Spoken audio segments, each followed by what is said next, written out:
రైతులు కష్టాన్నే నమ్ముకుంటారు, స్వాభిమానాన్నే రుమాల్ లెక్క చుట్టుకుంటారు, ఆత్మగౌరవాన్నే కిరీటంగా పెట్టుకుని బతుకుతుంటారు. సావైనా బతుకైనా నమ్ముకున్న భూముల్నే ఉన్నదంటారంతా.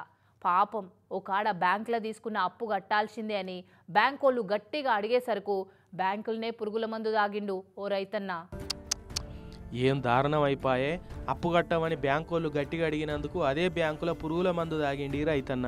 ఆదిలాబాద్ మండలం రేణిగూడాలుండే జాదవ్ దేవారావు అనే ఈ రైతు ఆదిలాబాద్ టౌన్లో ఉన్న ప్రైవేటు బ్యాంకుల వ్యవసాయ భూమి కుదబెట్టి 6 ఏండ్ల కింద 3,40,000 అప్పు తీసుకున్నాడట. పరిస్థితి మంచిగా లేక కిస్తీలు కట్టలేదట. ఇక బ్యాంకోళ్ళు లోన్ కట్టలే అని నోటీసులు పంపిర్రు, లేదంటే భూమిని వేలం వేస్తామని చెప్పిరట. ఇక అదే ముచ్చట మీద మాట్లాడదామని బ్యాంకుకు పోయిండు రైతన్న. పోతా పోతా సంచిల పురుగుల మందు పట్టుకొని పోయిండు. బ్యాంకోళ్ళు ఇప్పటికే మీకు ఇచ్చిన గడువు అయిపోయింది, లోన్ పైసలు కడితేనే మీ జాగా మీకు ఉంటుంది, లేదంటే బ్యాంకు వేలంలో పెడుతుందని చెప్పిరట. ఊరిలోకి వచ్చి అందరి ముంగట పైసలు అడిగే వరకు రైతన్నకి ఇక అందరి ముంగట నెత్తి తీసేసినట్టు అయిపోయింది. బ్యాంకుకు పోయి బ్యాంకుల్నే పురుగుల మందు దాగి డబ్బా కింద పడేసిండు.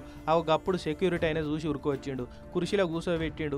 ఇంతల్నే బ్యాంకోళ్ళు ఇంటి వాళ్ళకు మతలవి ఇచ్చారు. ఇక చెప్పన రిమ్స్ దవాఖానకి వేసుకపోతుంటే తొవ్వల్నే జీవిడిచిండు. బ్యాంకోళ్ళు చేయబట్టే జీవి పోయిందని రైతన్న ఇంటి వాళ్ళు అంటున్నారు. ఇప్పుడు ఉపాసం ఉండువన్నా ఉంటారు కానీ రైతన్నలు ఆత్మాభిమానం దెబ్బతింటే మాత్రం తట్టుకోలేరు.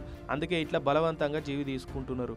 ఏమైనా కూడా అట్లా చేసేది కాకుండే అంటున్నారు ఈ సంగతి తెలిసిన వాళ్ళు.